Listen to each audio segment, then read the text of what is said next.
OTR Halloween Holidays presents The Baba Ghoulie Show.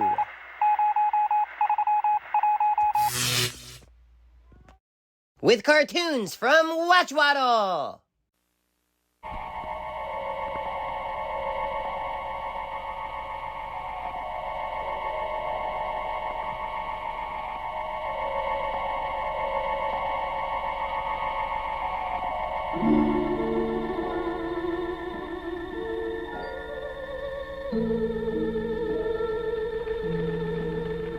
Good evening. Tonight, I'm going to tell you another strange and unusual story of the unexplainable which lies behind the veil. Under powerful emotional stress, the mind and body are capable of strange, almost unbelievable feats. Tonight's story is one such case, taken from a true and documented incident. Edmond Vallier was not a man who loved lightly. When he gave his heart, it was with a deep and abiding passion meant to last for all time.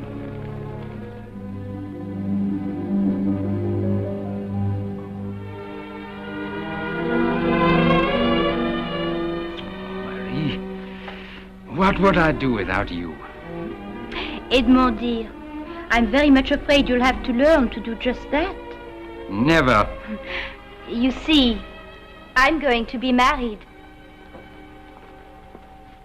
You're joking. Oh, you ought to know me better than that by now. I have no sense of humor when it comes to love or money. But I thought you loved me. Well, of course I did. But what has that to do with it? I don't understand. Edmond, you are sweet, and I'm still very fond of you. But you've become a luxury I simply can't afford.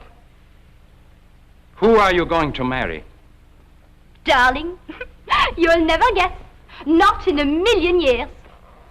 I shall soon be the wife of your publisher and employer, Charles Moncourt. Moncourt, mais pourquoi? Oh, darling, you know why. He is rich.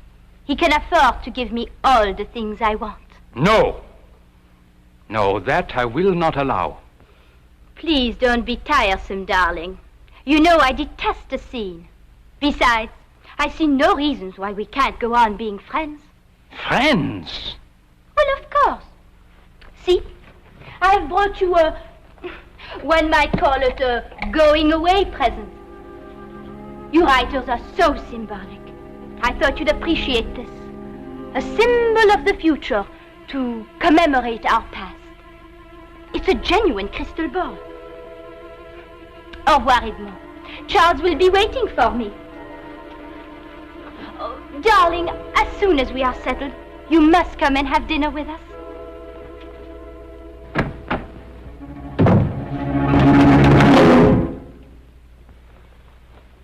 One should not destroy a thing of beauty because one despises the giver. No, my friend, we shall find a place for you.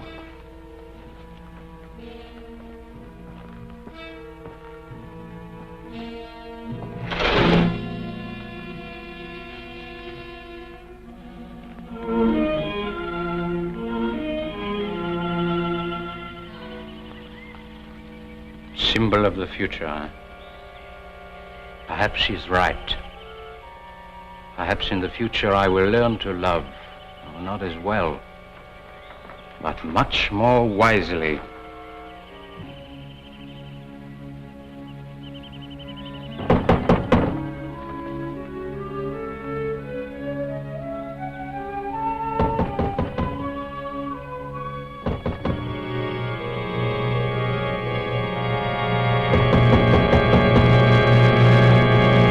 Edmond! Uncle Andre! Ah, there you are, my boy. I knocked and knocked and knocked and no one came, so I walked in myself. Well, what is this? A new acquisition? A gift, Uncle Andre. A gift? Uh-huh. Do not tell me who it was from. Let me see if I can guess. Cannot tell the time by it. Birds cannot build their nests on it. Marie. How did you know that? But it is so like her. Lovely, but quite useless. Oui. Ah, I see that you still love her. I don't know, Uncle Andre. I don't know whether I love her or hate her. Oh, that is a very bad sign. Let us go indoors, and I will attend to this matter myself, personally. Come, come, come.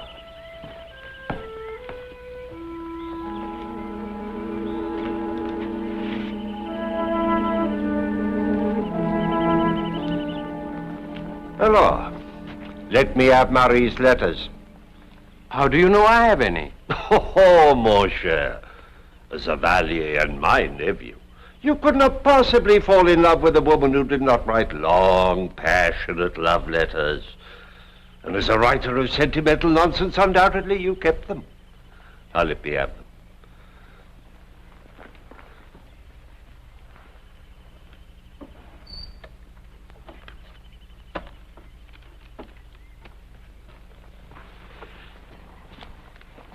What are you going to do with them, Uncle? This! Uncle Andre! Edmond! Oh. As a seasoned campaigner in the game of love, I am going to give you some very sound advice. And as a well-brought-up young man, you will do me the courtesy of listening. Very well, mon oncle. First of all, you must know that a love affair is gay, joyous. When it is over, finish. Oh, one does not cling to it as a miser to his gold. Perhaps you're right. Perhaps, but it is of a certainty. This advice I give you is the most valuable. Furthermore, the only cure for a love affair is still another love affair. Oh, Uncle. In this matter, how lucky you are to have me as your uncle. You have heard, no doubt, of my little black book. Oh, you should have. It is well known in Paris. Perhaps as famous as the Arc de Triomphe and the Champs-Élysées. Uncle Andre. I have an engagement this evening with a most enchanting creature, a dancer at the Moulin Rouge. You will dine with us, and we will see if she has a friend.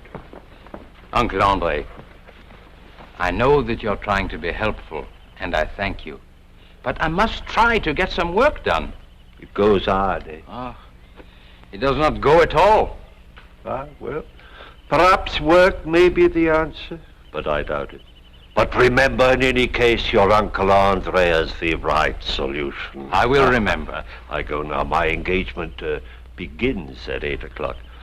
I will drop in to see you again, and I hope to see an entirely different attitude. Au revoir, mon oncle.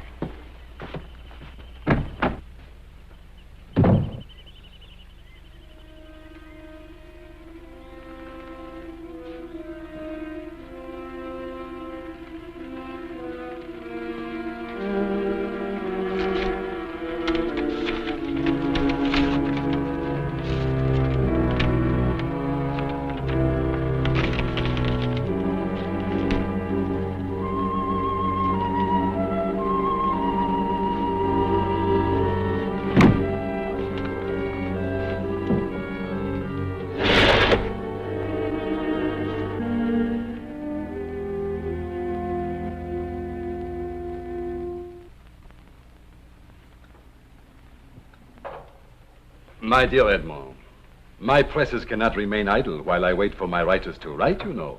I've tried, Charles. If he doesn't come, he doesn't come. Nonsense. You have written many love stories before and written them well. Surely you must have been in love? Of course he was. Edmond was in love with me. You see, Edmond, what man has not envied me? I am sure you must have been in love with Marie, but she not with you. That is the great difference. Every man would like to believe that he has won for himself the one woman that every other man would be proud to call his wife. See, there is a subject for another great love story. It is so simple. I'll try, Charles. Good. Tomorrow morning I leave for London and then Amsterdam. There shall be English and Dutch editions of your last two books. And while I am gone, you will visit Marie. But, Don't you wish to visit me, Edmond? Oh, I do. But there's my new book. You have always been entertaining for our Marie. She is fond of you, and I don't want her to be lonesome. It will be such fun having you over for tea, Edmond. You will visit Marie. That also is part of our agreement. Edmond is a very sensible and agreeable young man. He will do exactly as he is told. Splendid. 2 weeks, and I shall return with contracts. And money, Edmund. Money. Madame?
So we dine here tonight, or is it the gay life for you? The gay life, always. But tomorrow, Philippe. Why not tonight? You tire of me if I make my visits too long. Besides, you know I have to be at home. I'll never tire of you, Marie. What's wrong? I have a strange feeling, as if someone were staring at me. I'm staring at you. You're very beautiful, Marie. I'm serious, Philippe. So am I. There is nothing to fear, my darling, except the swiftness of time until he returns. May that day never come.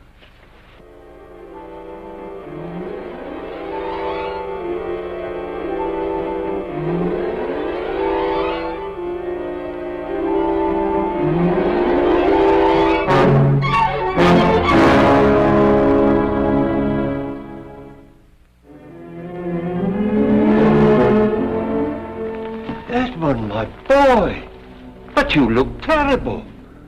I presume this means you have been working. I've been trying to work, if that means anything. And what have you accomplished? Frankly, very little. Ah, I see you have not forgotten her. I think about her, Uncle. In fact, I've been ordered to think about her. Moncourt's gone out of town on business.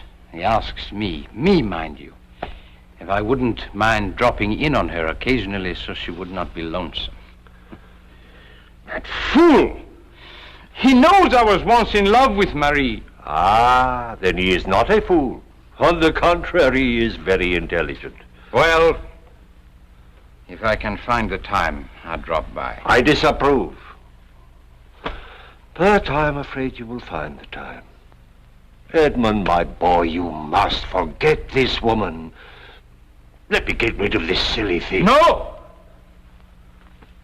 I'm sorry, Uncle Andre. I didn't mean to shout at you. It is nothing, my boy. Here. Sit down. Edmund, this is not good. Never have I seen you in such a state. Oh, overwork, unrequited love. These reasons are not good enough to explain it. Now, what is the real reason? I cannot tell you. Oh, cannot tell me. Since when have there been things we cannot tell each other? You and I. Out with it, boy. Uncle Andre. Uncle Andre, I fear I'm going out of my mind. Oh, Evali may gamble too much, drink too much, chase too many women, if that is possible. But to go insane? Ha, never. Uncle Andre, listen to me. I see things. What sort of things? Where? In that crystal ball, I can see Marie, wherever she is. Do you really think you are going out of your mind? It's so clear. I can see wherever she goes.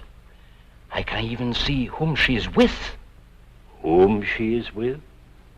Not her husband? No, he is not back yet. Oh, Edmund, I am disappointed. You are jealous. You sit here, clutching the ashes of a burned-out love, tormenting yourself with this jealousy. Uncle Andre, it's nothing like that at all. Then I say to you, the rest of it is nonsense. Oh, Edmund, I have the solution. Come with me tonight. Let the perfume of Paris sweep away these cobwebs from your brain. I thank you, Uncle Andre, but I cannot. Now I lose my patience. And why is it you cannot? There are so many things to do. Then do one thing for me, I ask you. You say you know where Marie is, then go there and see if she is there, or go to her house and see if she is not there. If you are going out of your mind, at least let us find out in time to do something about it.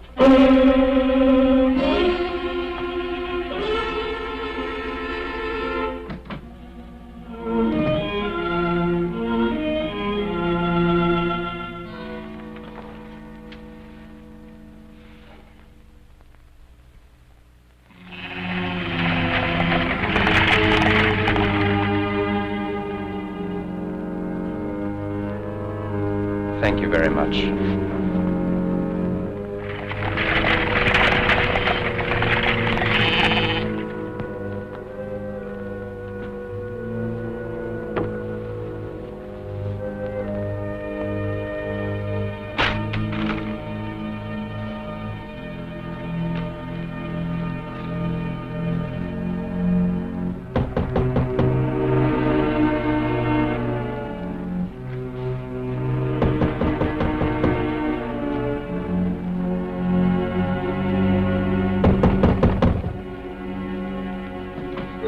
Good morning. Charles! Edmund.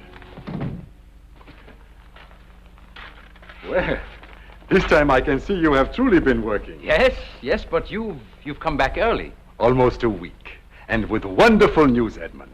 Contracts in London and Amsterdam were signed.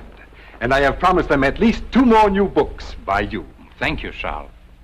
You don't sound very enthusiastic. Oh, I'm very grateful. But I stopped here to tell you the good news even before I went home. I've been working very hard. No time for frivolity, huh? No. But you did have time to visit Marie. I tried to, but I've been very busy. Busy? But too busy for a friend? You can see for yourself, Charles. I've hardly had time to leave this study. Oh, but I asked you to. I'm sure Marie did not miss my visits. Now, what do you mean by that? Nothing. It's just that I've been working very hard. Now, you approve of that, don't you? Yes, but one visit you might have made. All right, I did. Then why do you say you did not? She was not home. Not home? Where would she go? In heaven's name, Moncourt, how do I know what your wife does when she's not home? I told you. I stopped by and she was out. Oh, for a ride, perhaps. Perhaps? Edmund, is there something wrong? No. It's just that I've been working very hard. But you said that before. There is something on your mind. What is it? Nothing, Charles. Can we discuss London or Amsterdam? Is there something I ought to know? I am an old friend, Edmund. I deserve an answer. You know all there is, Charles. No. There is something about Marie that you won't tell me. She hasn't left you, if that's what you mean. She's been home every day. First you say you did not visit her. Then you say you did. Now you say you know she is home every day. How do you know? Leave me alone, Charles. Stop asking me questions I cannot answer. It becomes clearer. There was time for frivolity. And what you cannot bring yourself to say is that Marie has found another man.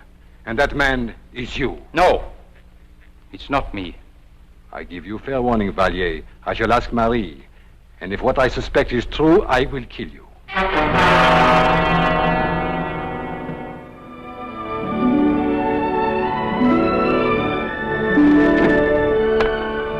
Good morning, my love. I thought you never cared here. Oh. I'm running out of lies to the maid. Surely no one suspects. And that feeling of yours, does it still haunt you? Philippe, I don't know. I just don't know. After today, I don't think I should see you again. But, darling, we have an entire week. Even this morning, on my way from the station, as if eyes were following me. Yes, of course. You are very beautiful, Marie. Why should not all the eyes of Paris be staring at you? Darling. Oh.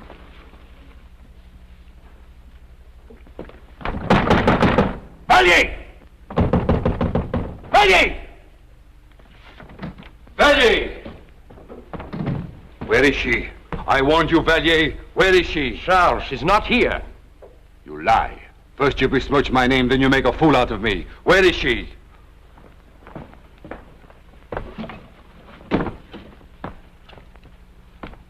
Charles, I have not talked to Marie since the day you left.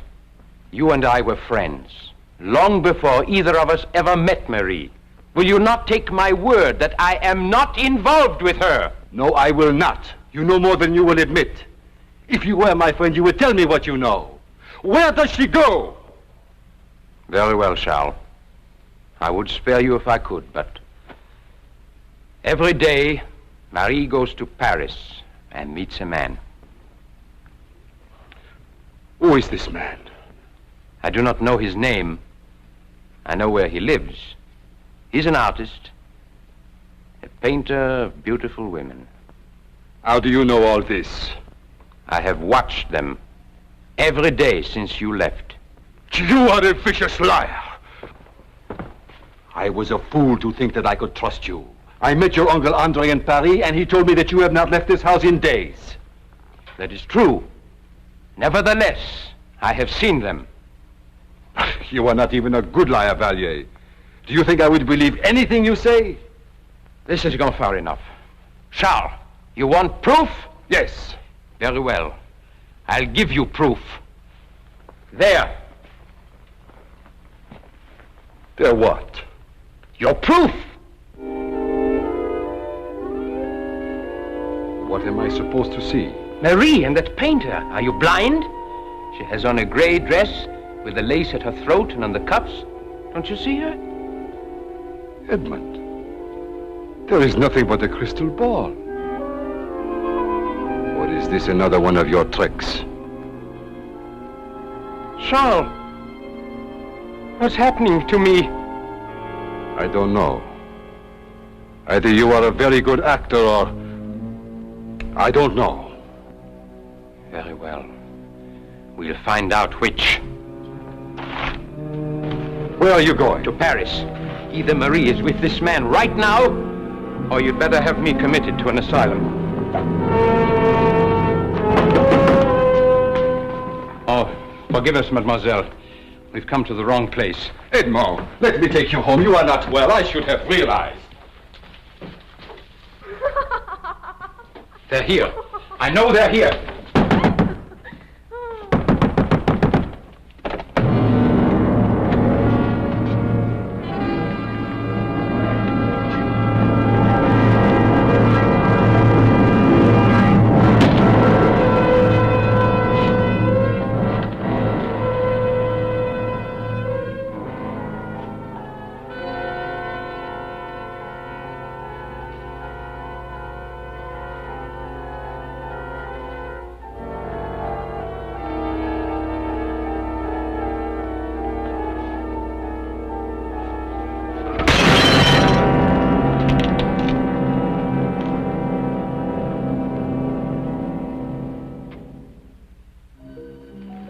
one final chapter remained after the door closed behind Charles Moncourt. Based on Edmond Vallier's testimony of what he had seen in the crystal ball, Moncourt was granted a divorce, the only time that evidence of this kind has ever been accepted in a court of law.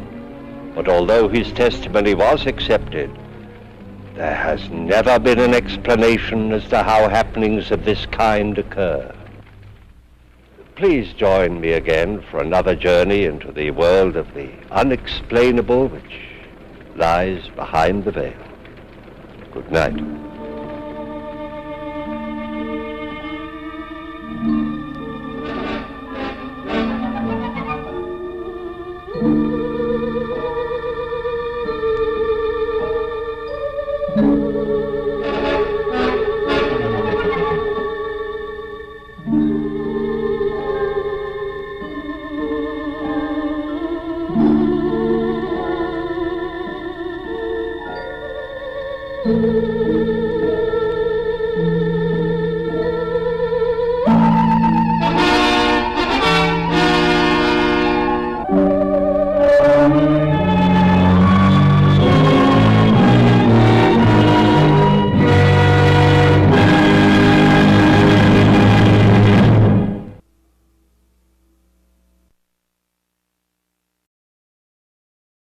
Hey folks, Waddle from Watch Waddle here. Hope you're enjoying today's radio program, and if you're considering getting a new radio to listen to them, why not get one with the newest innovation, the 4-speed record player?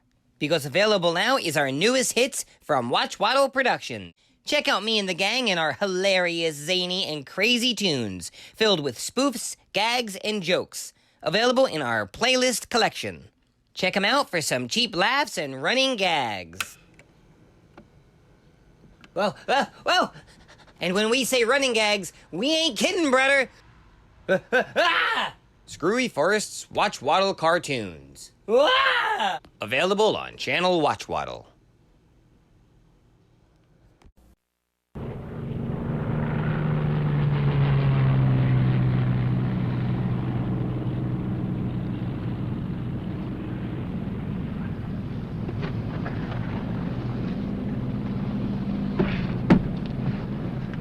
Last one.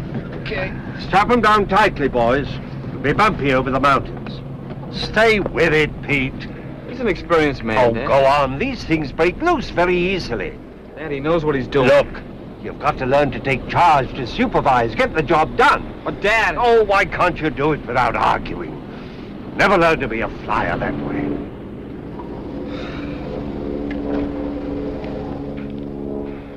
Keep after him, Bill. He's got to learn. Sir, aren't you pushing him a little too hard? I brought him over to England to get a proper training, and I'm going to see that he gets it.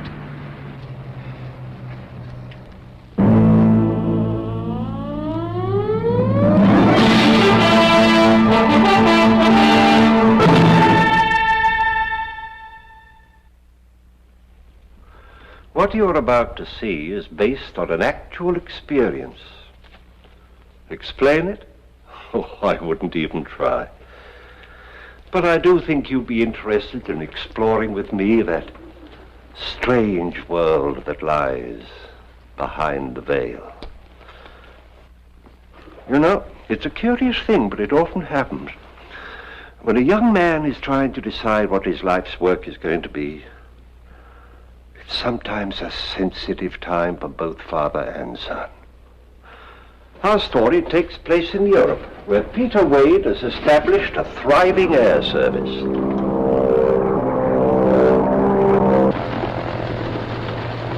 This might not be your first time up, but you're over-controlling.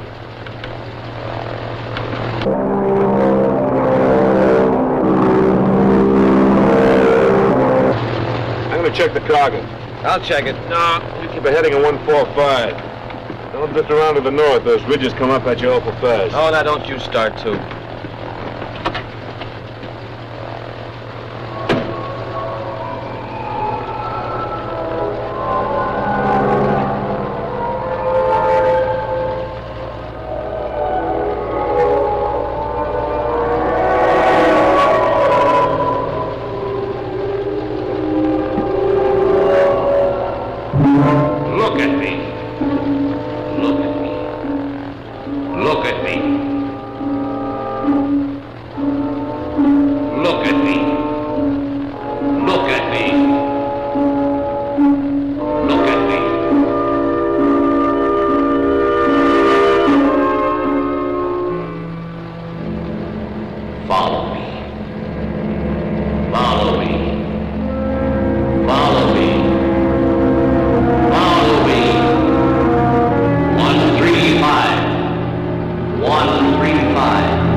Here!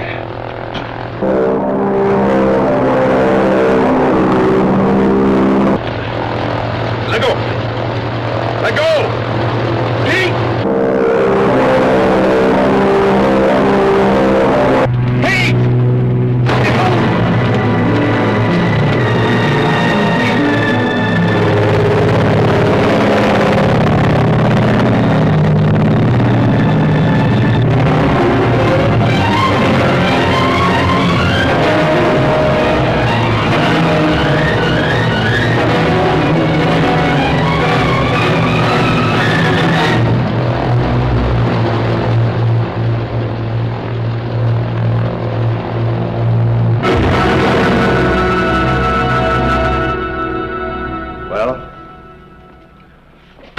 Dad, you know the whole story. Now, boy, it's no good bottling these things up. You know that. There is nothing to bottle up. I'm trying very hard to understand, very hard indeed. Well, don't try, because you can't understand. You're not the type. You're the guy that doesn't quit until he wins. Oh, no. Not until I win. Until I've earned the right to go on to the next thing. It's just as simple as that. I've got to use my talent, not yours. Just tell me one thing. Why did you deliberately head for a crash? I can't explain that. Even if I could, you wouldn't understand it. Are you sick? Busy? Or just plain scared? Dad, some people are good at one thing and bad at another. I'm a washout as a flyer. And I probably can't run this company. But I can design planes. How do you know? Because I've got the talent, and you know it. And furthermore, I've got the desire. 2 more years of graduate school, I'll have my degree. Now, this is something that I can do.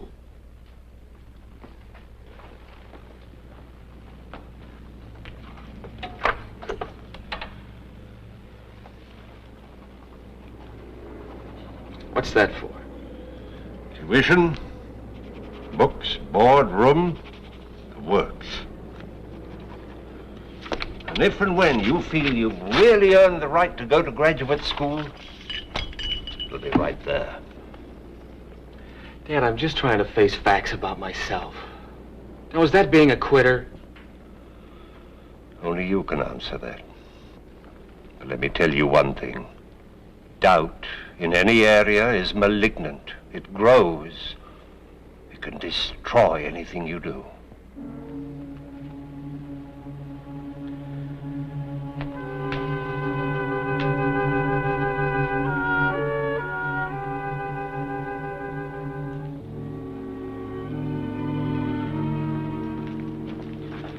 Take the first plane to New York in the morning. Pete. Dad, I'm sorry. There's a lot of other things involved. Something I just can't explain.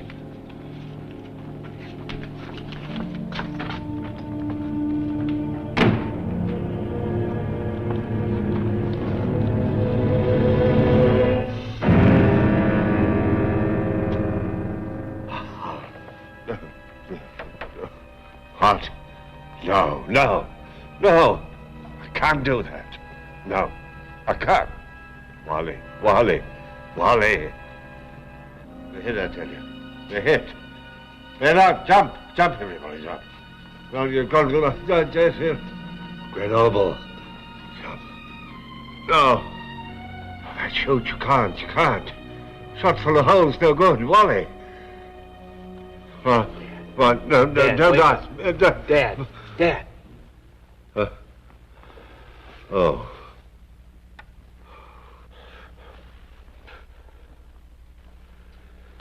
You all right? Yes. Yes, I'm all right. Just a dream, that's all. What was it this time? Oh, nothing. Why are you still up? Dad, who's Wally? Who? Yeah, you were calling out his name. I was? Yeah, who was he? I don't know. Dad, Wally died in that crash, didn't he? Yes, of course he died. But we have to talk about it now. It's the middle of the night. No, of course not.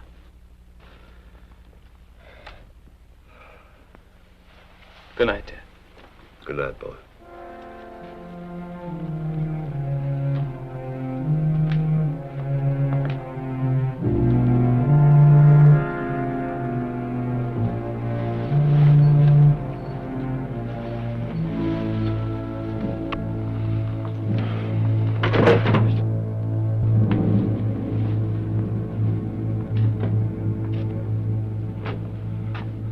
That wasn't a very good example, was it? Only this afternoon I told you not to bottle things up. Well, now.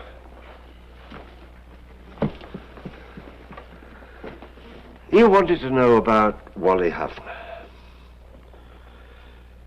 The Jerry fighters hit us. I ordered everybody out. Where was that, over Grenoble? No, further north, near Lyon. I went back to the waist to jump, and Wally was there. With a useless shoot. So I gave him mine. And he took it? Well, I told him that I could ride the plane down safely, which of course I did. This was after Wally jumped? Yeah, after Wally jumped. I watched him fall. The chute didn't open. No wonder you have nightmares. It's not as bad as all that. Dan, what kind of a guy was he? What did he look like? Plain, ordinary looking. There was something about him that... Why all this interest in Wally Huffner? Oh, it's nothing. It's you. These nightmares. Maybe you need a rest or something. Oh, no, I'll be all right. Still going to New York in the morning? Oh, I don't know, Dan. Want to talk about it? Let's talk about it in the morning. Huh? Good night. Good night, Dan.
Grenoble, isn't it? Uh-huh. What now? Well, let's see. We were on a heading of about 145, weren't we? Yeah, something like that. Okay, I'll take over. Please, Phil. All right.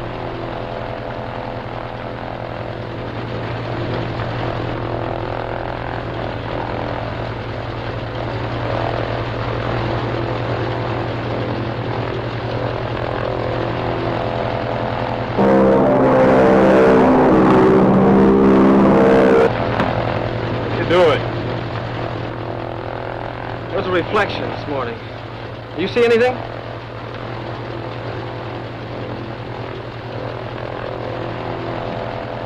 Nothing.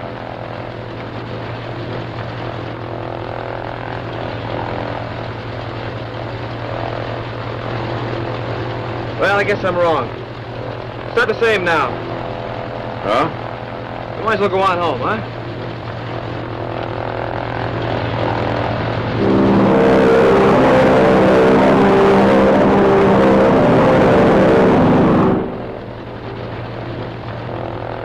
Okay, I'll take it. Why don't you get some coffee, Bill?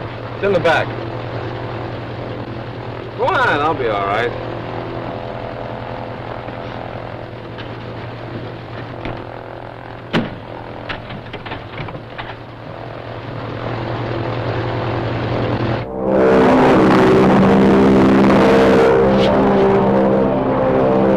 What do you think you're doing? Open up, Pete, open up. I'm sorry, Bill. I'm gonna be in here alone. Open up. Bill, if anything goes wrong, bail out. Pete, you listen to me. You might as well relax. I'm not gonna open that door until...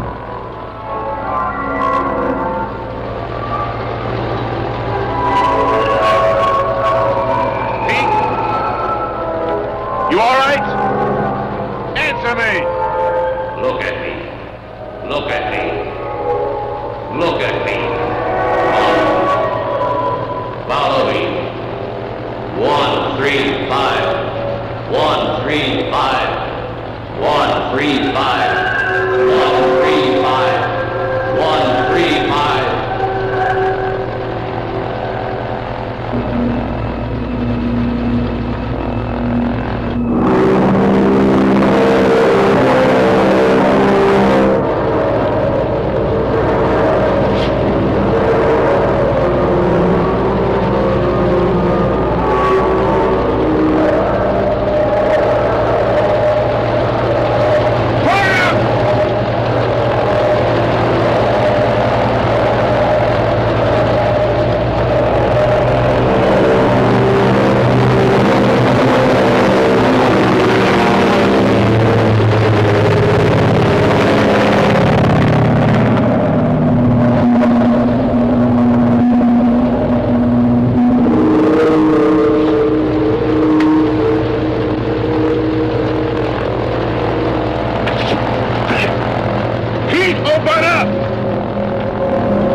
Cause d'urgence, RLC's appellant Grenoble. RLC's appellant Grenoble.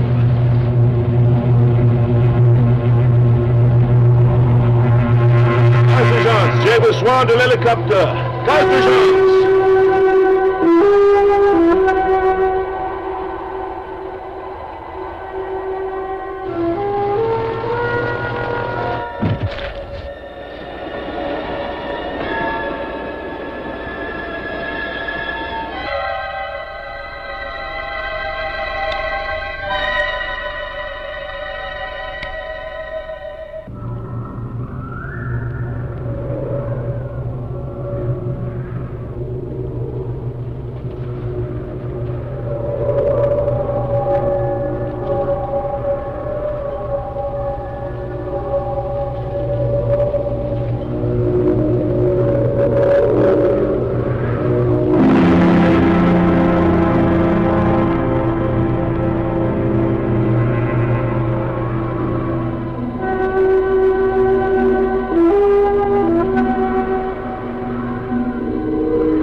Pete. I've been worried to death ever since Bill came back and told me what you did. I know, I'm sorry. Yesterday was bad enough. But this last thing, bailing out of the mountains like that. Do you want to know why? The reason I headed for that mountain? The reason I bailed out? I saw something in the plane. A reflection in the windshield. The reflection of a man's face. What do you mean? This face. That's right, Wally Huffner. And I heard his voice. It was hypnotic. It made me do what I did. All right, don't believe me. But it made me take a heading of 135. Oh, Pete, for the love of... Now, wait a minute, let me finish. He made me bail out. And I found something. The wreck of a B-17 with one of these on it. And inside I found this. Parachute. Yeah, a parachute. With a serial number on it. 01636184. Do I have to tell you whose chute this is? No, of course not. It's yours. Here, look at it. Look at the holes, 4, 5, 6 of them. Bullet holes. Now, you don't understand. You see, you told me that you were in that plane alone. Everybody else had bailed out. Dad, a man died in that crash. Carlo Menzetti. No. Carlo Menzetti was Wally. Wally Huffner? Carlo Menzetti was his cover identity. He was an intelligence agent? Yeah. We were supposed to drop him near Torino and up it. But it's incredible. How did you find that ship? I told you that. The point is this. You told me that you brought that ship down safely. Now, you couldn't have, not in that little valley. I know. Don't you see? All these things just don't add up to what you told me last night.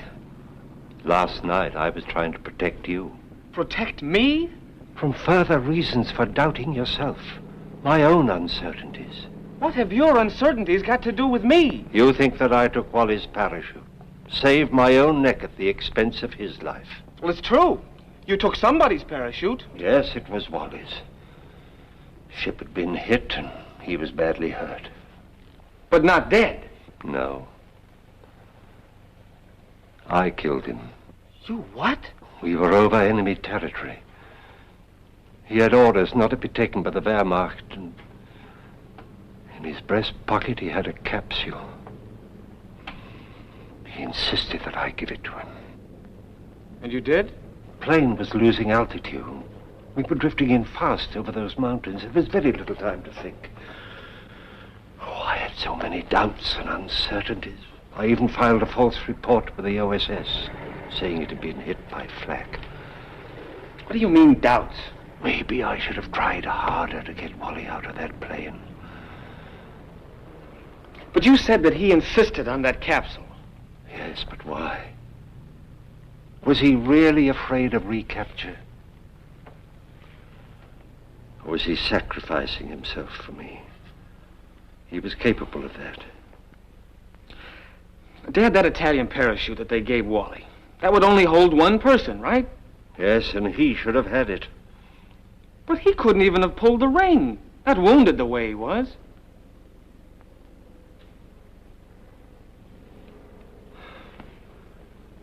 Dad, I think Wally may have helped us both. I'll leave this check here. At least for now. I may earn the right to use it sooner than you think.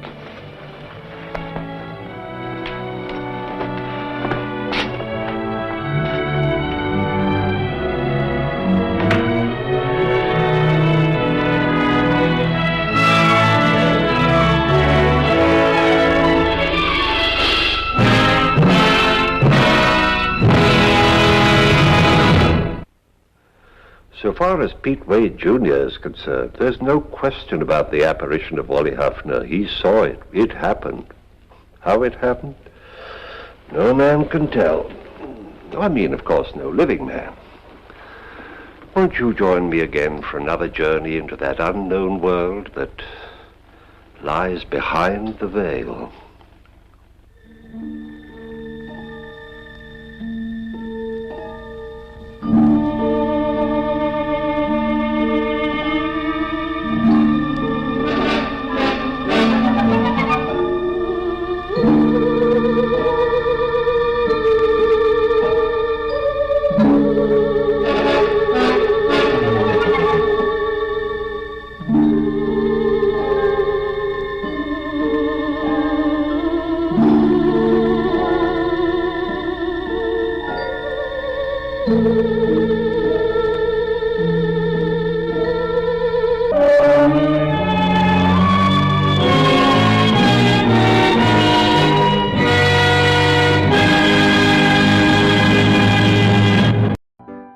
It's intermission time at the Baba Ghoulie Show.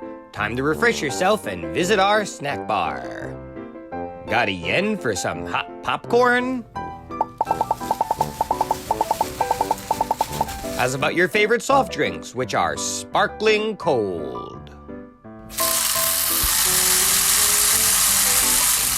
And there's all kinds of candy to tempt you. It's radio time, folks. Enjoy the rest of the program. The following is a PSA from Watch Waddle Productions. Now that autumn is here, be prepared for the day of mischievous pranks and disobedient escapades. That is, October 30th.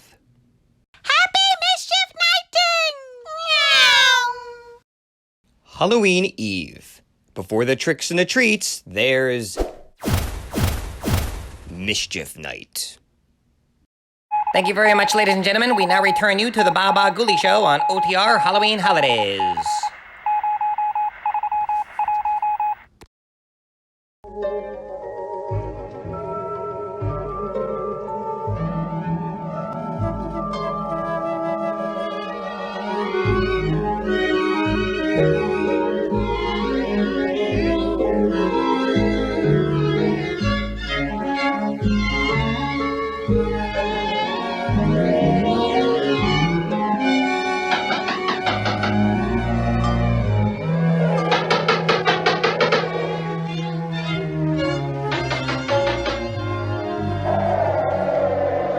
I know she's in there, Doctor.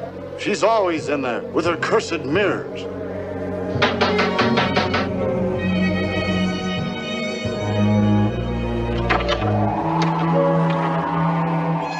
Go away! Oh, go away!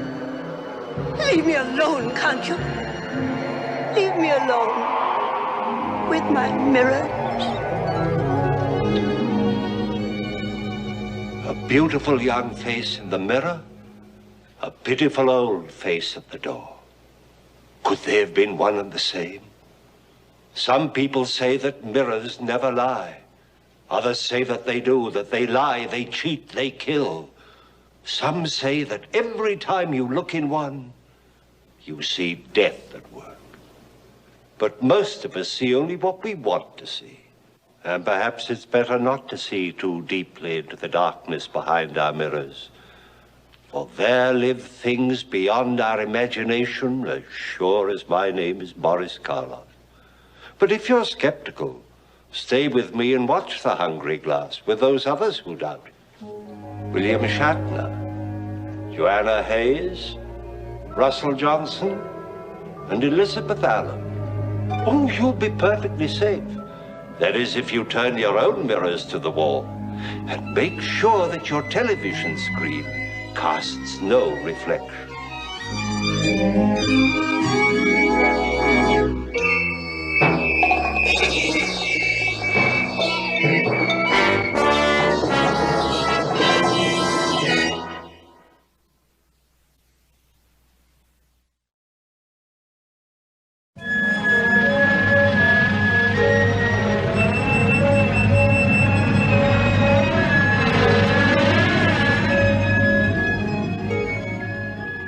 Storm warnings are still hoist along most of the New England coast.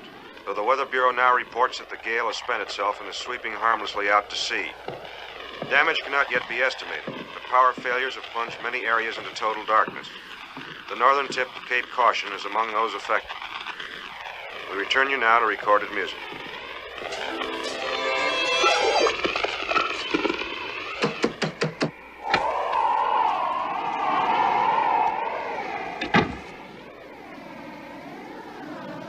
Hello there. My name is Thrasher. This is my wife. Has Mr. Talmadge been in yet? Thrasher? B, the young couple, took on the old Bellman place. Yes, that's right. Mr. Talmadge said he'd meet us here with the keys. Then I see no reason to doubt but what he will. What you calculate to do with the old place anyhow? Well, I live in it. Yeah. You can look forward to a heap of visitors out that way. Thank you. That's neighborly. Tain't neighborly. That tarnation property comes fully equipped with visitors. Appears Mr. Talmadge never told you about that, eh? Well, he did say something about some local superstition. Superstition. That'd be the word. Hush up, Obed. No, please. What are you saying? You bought the house, lock, stock, and barrel, furnishing too? The whole shebang. And it never struck you curious to find nary a looking-glass in the hull of it? Not especially, should it have? You better ask your Mr. Talmadge, ma'am. He's from out of state, same as you be. Likely he'll find some good reason for it. Like, superstition. Oh, I'm sorry to keep you waiting, folks. You been here long? Not too long. How have you been, Adam? In the pink. Except where I'm turning blue with this New England autumn. You know, I went by your house and I got struck with a sudden horrible thought. I went inside to check. Sure enough, empty sockets, not a light bulb in sight. Mr. Cabot, how about a couple dozen light bulbs? Say 12 100 watters and the rest 150s. Just so you don't expect them to work without electricity. Well, I had the electricity turned on a week ago. Storm had it turned off again. Still want bulbs? Well, yes, of course. Say, I'm awfully sorry. I didn't know. The light's going on again in town, and I thought that... We expect a few inconveniences at first. You have to have a few, and a few you don't expect. Eh, Mr. Talmadge? Here be your bulbs. 746. My wife's waiting in the station wagon.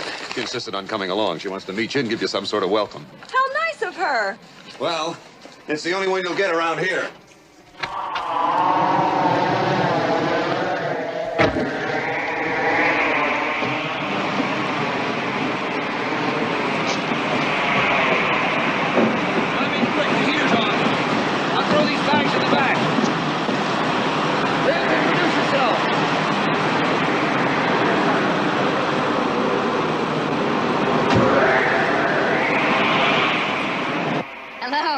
I'm Liz Talmadge, and I think you're both terribly brave. Why, moving to the Cape in autumn or buying the old Bellman place? So, the local gossips have already been at work. Old bird inside had us thinking the place was built by vampires. Vampires? That's a new one. That's just why the place had no mirrors. Now everybody knows vampires don't cast reflections, so... So, what else? The only explanation. Adam! The truth now. The people who built our place, where were they from? The Bellmans? Pennsylvania, I think. Sure it wasn't Transylvania? The mirrors. Now, that's what the old coots were bending your ears about. Now, look. I'll admit that you warned us that the roof leaks and cellar floods and the shutters go bang. But what's this about no mirrors? Didn't I tell you why you got the place so cheap? You said the local characters think it's unlucky. Yeah, unlucky because of the broken mirrors. Gil, you have no idea how these people can build up a story. Seems there were some nasty accidents up there years ago. A couple of people killed by shattered glass. So now the yarn's been worked around to where they were actually murdered by the mirrors, with malice aforethought. Seems logical. Oh, sure. Some mornings when I'm shaving, the guy in the glass looks pretty deadly, especially with a razor in his hand. Well, I hadn't thought about it, but I better get you some sort of mirror, at least till you get settled. Never mind. There's one in my traveling case. Marcia couldn't live without her mirrors. What woman could?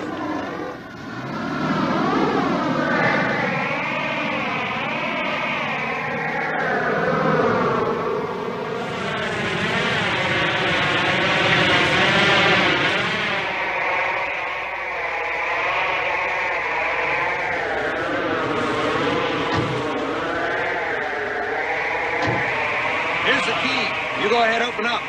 I'll bring in the bag. And watch your step. The movers put everything just inside the door.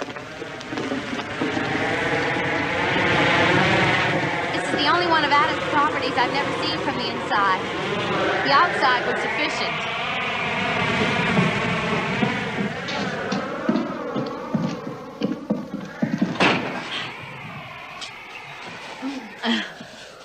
Here, Liz. Shine up this way.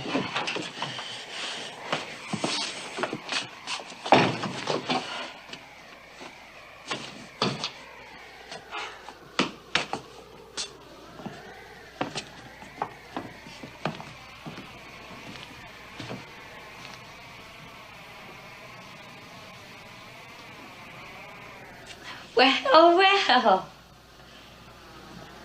Early mausoleum. But Liz, what a challenge. Granted, if you choose a house to pick a fight with. Marcia's a decorator. I'm a photographer. We'll do a before and after layout that'll cover the down payment. You'll see, it'll be a showplace. Like Madame Tussauds.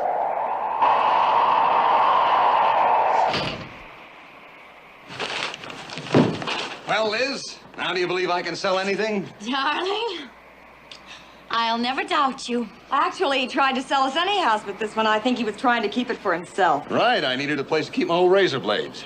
Right this way, I built a fire in the living room. Oh, I love a fire. And if you're lucky, it might spread. Of course, we use the term living room rather loosely. Your husband doesn't believe in the hard sell. Who needs it? Behold. Now I ask you. Wow!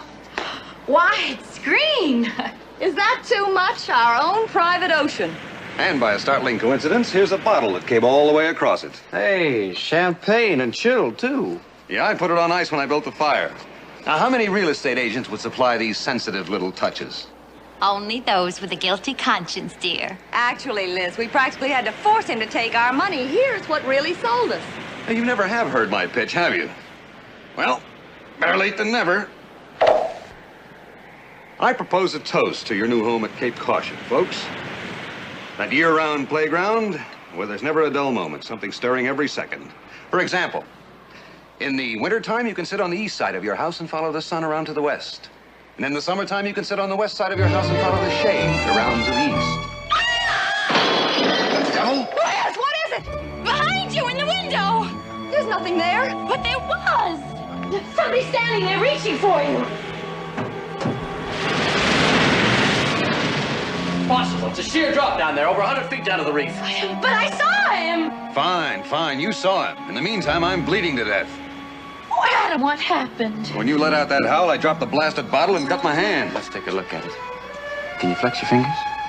Oh, it's nothing serious. Yeah, but you might have some broken glass in it. Broken glass? Sure. Now, just a minute, Marcia. Oh, forget it. I just cut my hand. That's all there is to it. Liz, just what was it you thought you saw? Well, I don't know now. It was a face. A man's face with a beard. In a jolly red suit with a pack on his back? I didn't imagine it. Probably saw my reflection. Or Adam's. No, it was moving and blurring. Firelight would have done that. Flickering. Maybe, but I don't know. Well, there goes our celebration. Anyway, your carpet's been christened. I'm so terribly sorry. Never cry over spilt champagne. It's good for the rug. You better have a doctor look at that. But if it was the firelight... Oh, Liz, drop it. But he had a hook for a hand. Fine, fine. Next time we'll get him to open the champagne.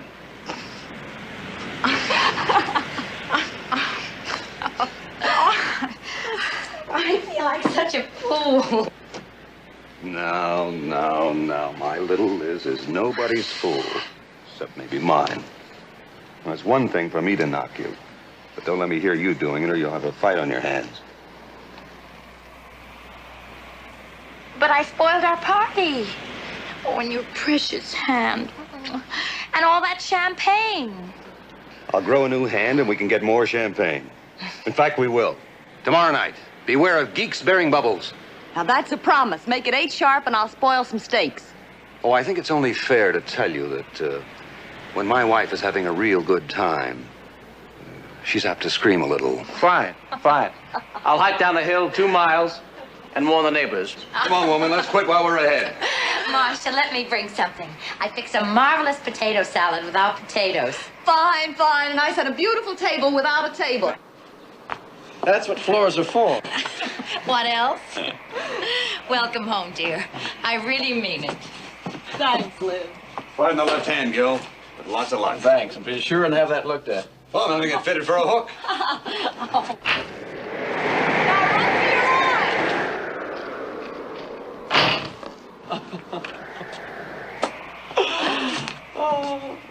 Well, honey, we finally got ourselves a house. Oh, Gil, it's gonna be all right, isn't it? I mean, it's gonna be a good place to live.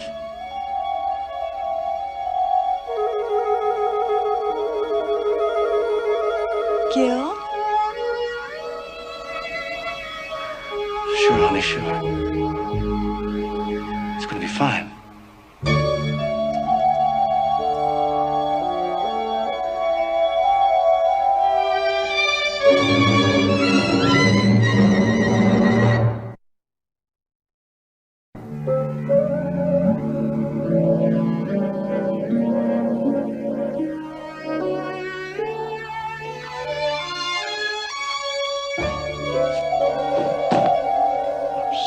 Honey, I started you.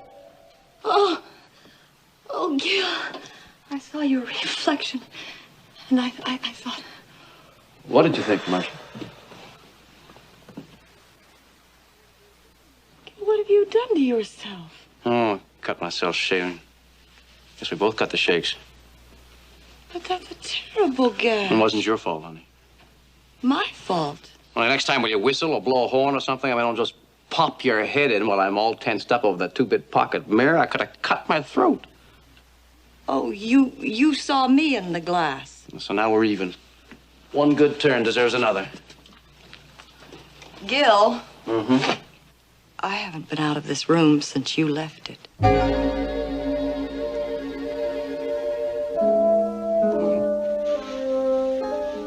Well, I thought I saw you or something.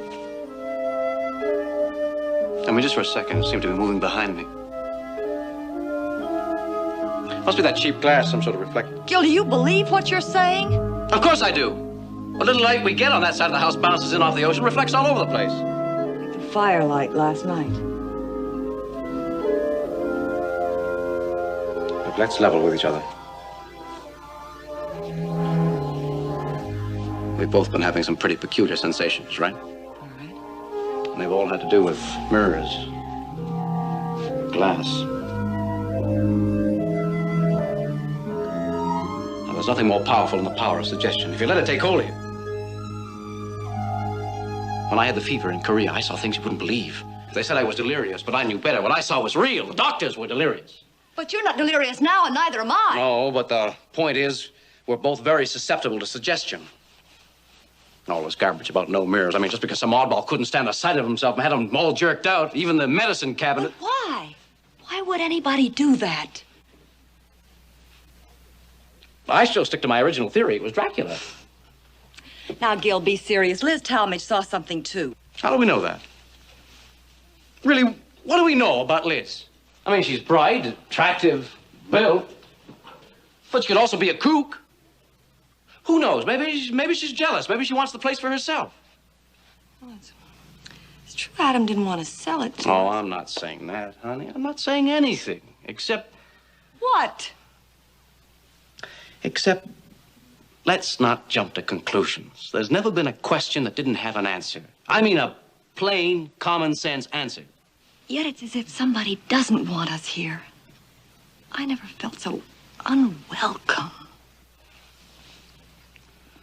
Well, if anybody's staging these things to get us out. Well, that's ridiculous.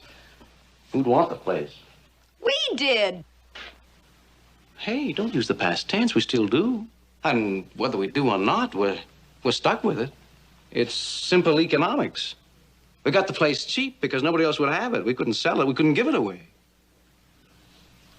There you go. Electricity's on. There's a good omen. Gil, I never had the slightest intention of giving up this place. Why, what could we tell our friends or even ourselves that there were boogeymen in the looking glass? Okay, that's settling. Let's make a pact. We don't holler till we're heard. Deal? Deal. Now, we've got 10 million things to do before Liz and Adam get here, so let's not be tripping all over each other.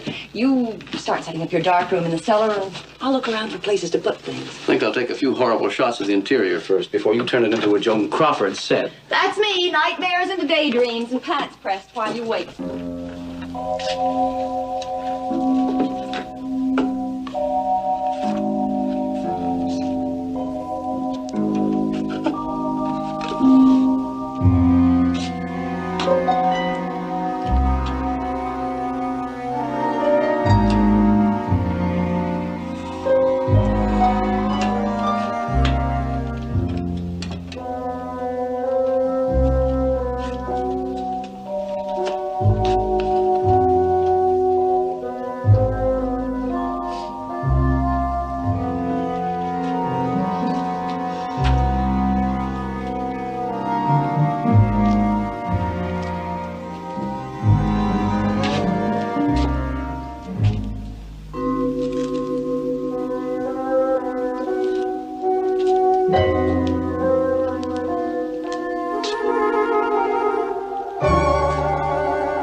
Marcia, you're not afraid of mirrors, are you?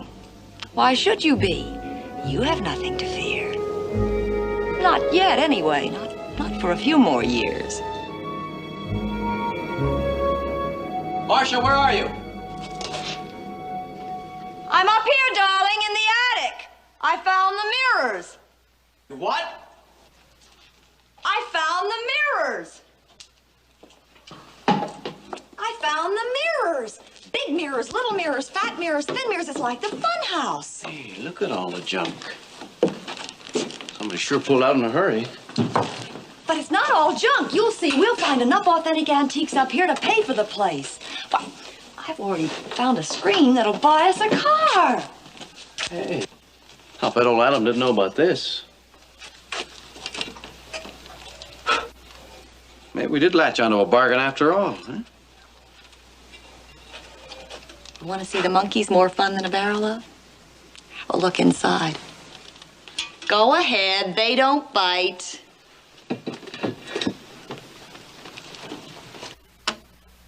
Ooh. Ever see so many funny faces? I don't like to look in one mirror, let alone 50. Those three-way things in the clothing store are bad enough.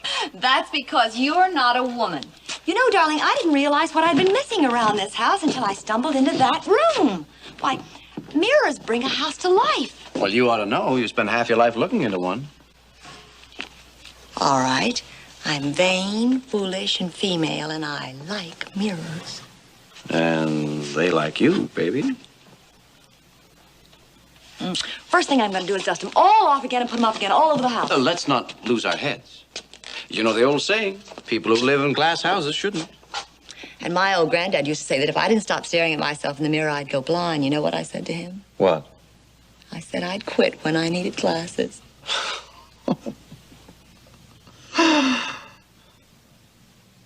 Say, speaking of little girls, did you take a picture of one with my camera? Me? Of course not. You know I can't tell a shutter from a tripod. Why? Oh, I got a double exposure on one of my negatives. I can't figure it out. It's supposed to be brand new film. Well, you'll just have to hike right back to New York and get yourself a refund. Yeah, I'll do that right after dinner. Dinner? What time is it?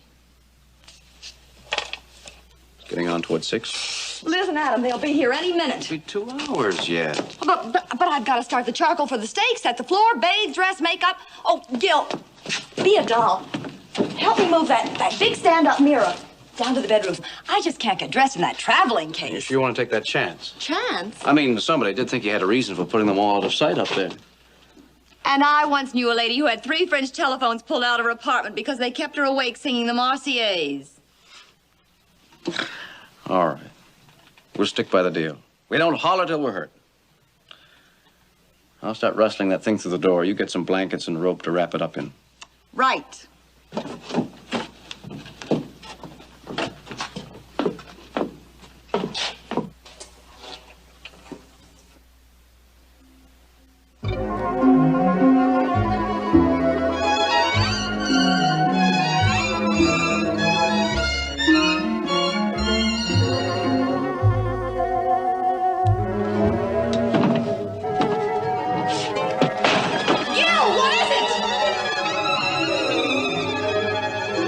God knows, Marcia, God knows.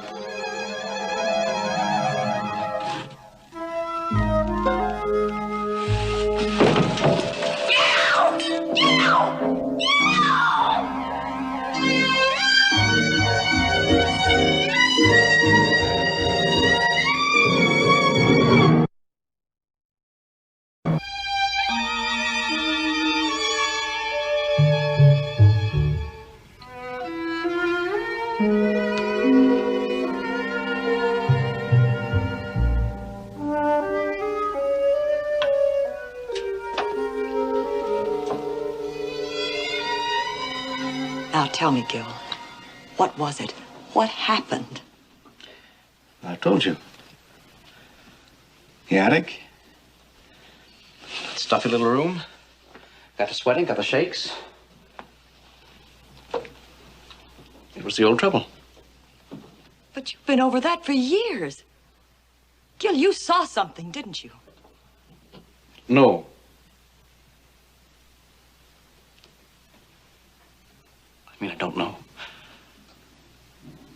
can't remember now if I saw it before I passed out or afterwards.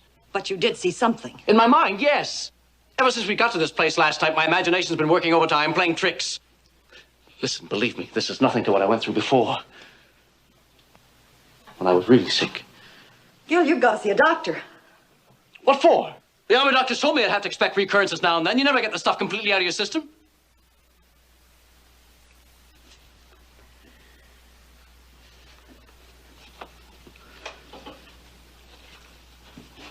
When I was burning up with the fever, all my friends used to come calling on me. All my buddies from Korea. All the dead ones. I could see them plain.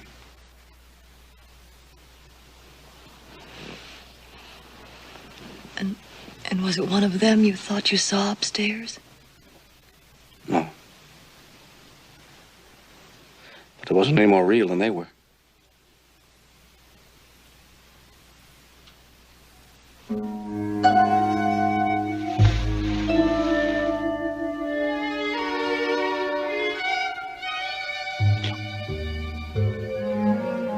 It looked like an old woman.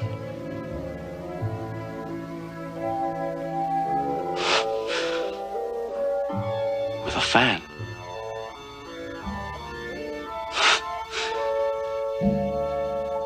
You see? I've just been doing too much. I'm all keyed up, overstimulated. I've just got to take it easier, that's all. I'll call Liz and Adam and tell them not to come. You do no such thing. They're no strain. They'll help me unwind. They'll be good for me. For you, too. Gil, are you sure? Are you sure you're up to it? I'll tell you the truth, Marcia. I wish we had a whole house full of people coming tonight.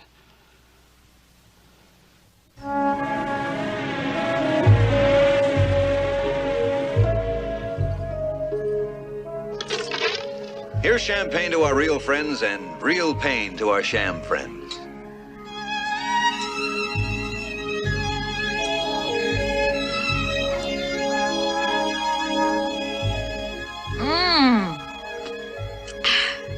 Well, I don't know if it's the sentiment, the food, or the champagne, but it's very satisfying. I feel so neighborly. And in this house, too. You know, Marcia, I'm beginning to think you can work miracles. There's really nothing to it. All it takes is a little concentration, plus a bell, a book, and a candle. Oh, don't forget the pinch of hogweed, ground up with the right ear of a bat killed by the dark of the moon. Adam, stay off the spooky talk, even in fun.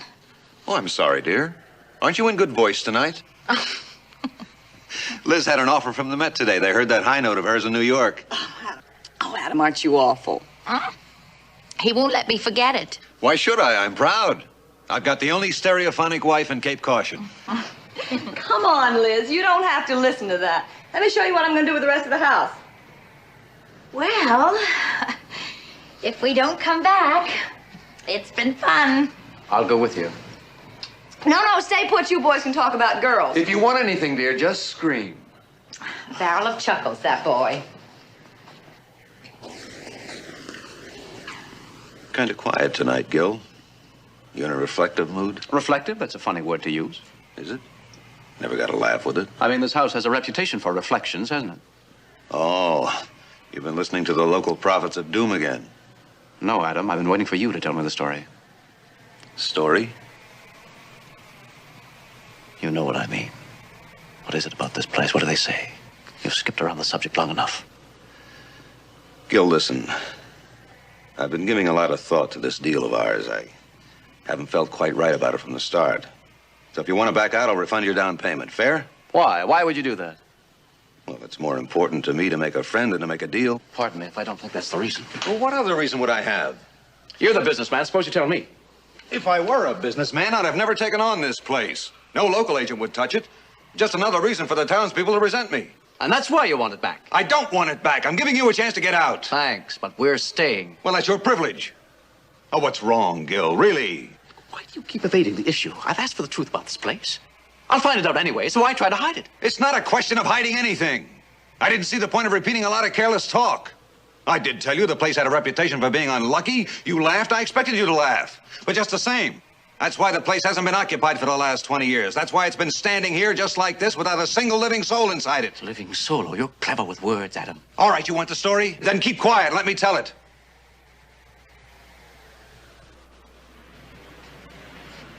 Your wife says she can turn this house into a showplace. Well, it was a showplace in the 1860s when it was built. A man named Jonah Bellman built it. He said he'd make it a jewel box. Pull the sunlights, silver off the sea. He built it for the most beautiful bride in New England, the most admired, the most desired woman he'd ever known. Laura Bellman. He was madly in love with her. She was madly in love with herself. It was more than vanity, it was a tragic sickness. But she was so beautiful that he was blinded to that. He couldn't blame her for loving him less. And she never did belong to him, only to her own reflection in the glass. They say he died of a broken heart. Then she was alone. Alone with the house, the servants, and the mirrors. And the years passed, the house grew old, the servants grew old. But Laura never grew old. Not in her mirrors. She never saw herself as anything but young and beautiful. When the last servant died of old age, Laura's nephew brought a doctor to take charge of her. She was very old, very ugly, painted and powdered like a bad job of embalming. The doctor said she belonged in a madhouse, but they kept her here. They locked her in her room, away from her mirrors. But she wasn't beaten, not yet. She found she could still see herself in the window glass, as beautiful as ever. One night, she danced happily toward that glass. She danced right through it. That was how she died. But the story goes that she lives on in her mirrors because there's been more of her living there than there'd been in her own body. They say that she still guards her privacy. They blame her for the other accidents. What other accidents? Well, there have been several. Right after she died, the nephew took over the house. He was taking down one of the mirrors. It fell on him. Killed him. But of course, he was a seafaring man. He was clumsy around the house, and he lost one hand to a shark. Now tell me he had a hook in place of it. It's a fact, Gil. Now, look. I'm not saying my wife saw him. Certainly, she's heard the story, too. Well, she saw something and imagined the rest. And I suppose I imagined the old lady in the mirrors? What mirrors? Mirrors in the attic. Oh, yes, I forgot you don't know about that. So, that's where they are. No, I didn't. Adam, I'm getting so I don't know who my friends are or my enemies. I've been driven half crazy with suspicion. Just plain fear. Maybe you didn't know about the attic, but somebody did. Somebody rigged a pretty good trick up there. You know the kind of illusion they do with mirrors? But that doesn't make sense, Gil. What does? That I saw something supernatural? That I imagined it? I don't know. I really don't. But try to believe this. I'm on your side. If there's any human agency behind this, let me help you uncover it. You haven't said anything about the little girl. Little girl? I suppose she's been dead for 50 years, too. A pretty little girl. Blonde, about 5 or 6. Mary Lou Dempster. But that's not ancient history. Why, I was living here on the Cape when she disappeared. It wasn't 2 years ago. She was playing here, near the house. She'd been warned against it, but, well, I say she just stumbled and fell from the cliff. The local people blame it on the house. They say the sun shining on the windows must have blinded her. Anyway, I never found a trace of her. No. Well, I took a picture of her this afternoon.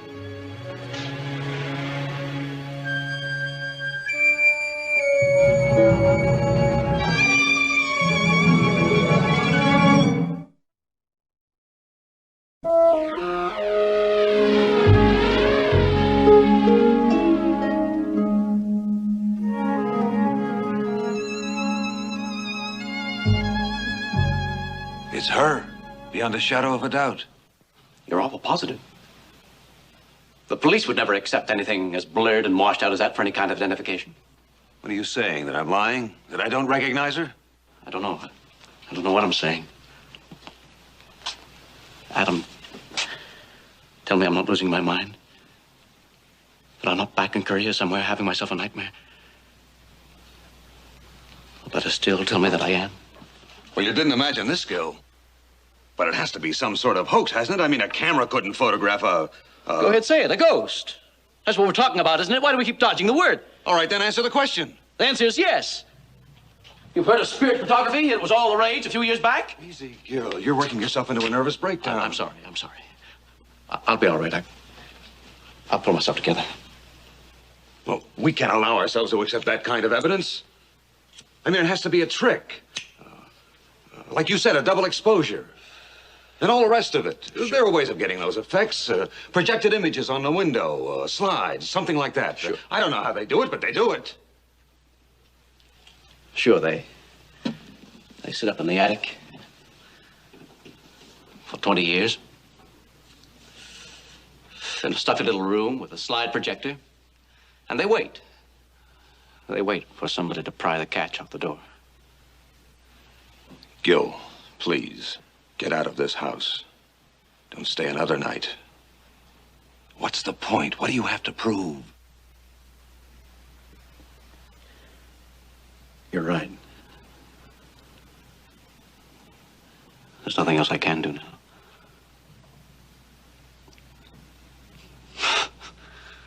They say if you can't lick 'em, join 'em.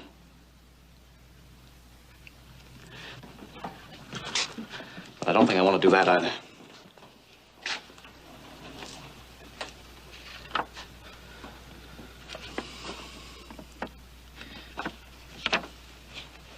Do me a favor, will you, Adam? Don't tell Marcia about the picture. I've already destroyed the negative. I understand. Poor Marcia. She had her heart set on this place. On doing it over. And those mirrors. She fell in love with them at first sight. Almost like...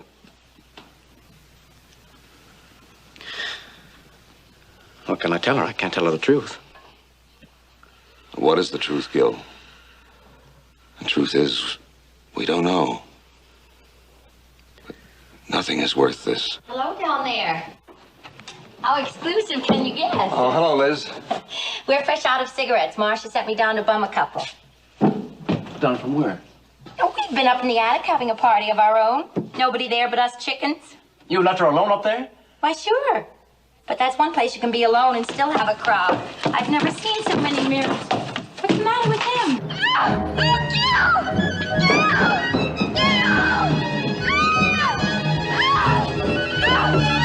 Stay there, Liz, for God's sake, stay there!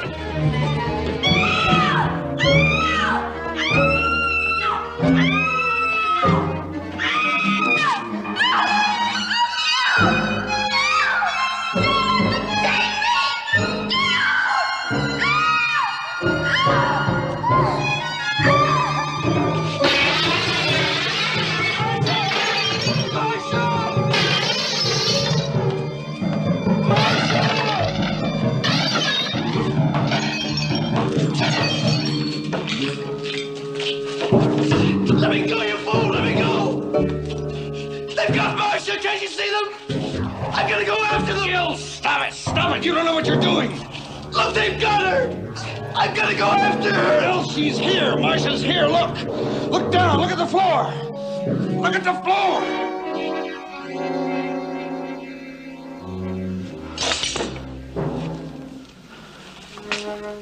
Oh, my God.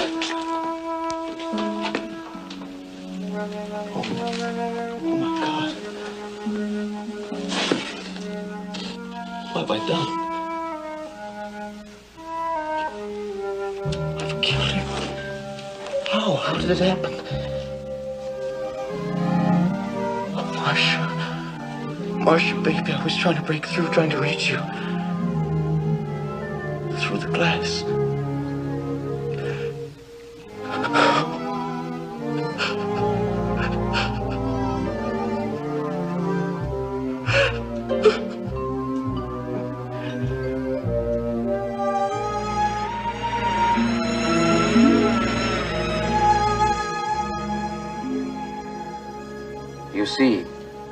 how it was. There was this mad woman. And she saw herself in the glass. It was vanity. All vanity, nothing but vanity. And you see, she danced herself into the glass and died there. But somehow, she stayed on and pulled others in there with her into the glass. And that's how it happened. That's how I happened to kill my wife. Don't talk about it, Gil. You didn't know what you were doing. You thought she was in danger. You tried to help her. Thought you saw her in the glass. But I did see her, Adam. She was there. She's there now. In the window. No, Gil. None of that ever happened. Not really. She is there, Adam. She needs me. Easy, Gil. You must rest. You need a long rest. Don't worry, Marcia. I'm coming. No! Don't go without me! Marcia! Wait! Marcia! Wait!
Yo, Night Robin, Gareth and Jack, Donald and Goodman got your back. The zombies creep, but they don't bite. They're just walking in the pale moonlight.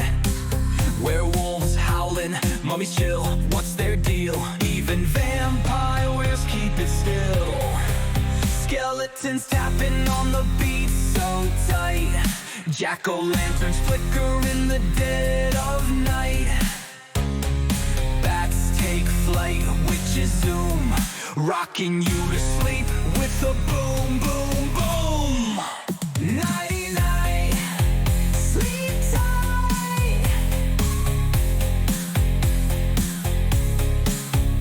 Nighty-night, sleep tight.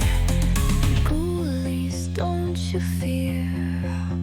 Monsters guard you always near. Wrapped in cobwebs, soft and tight. Nighty-night, sleep.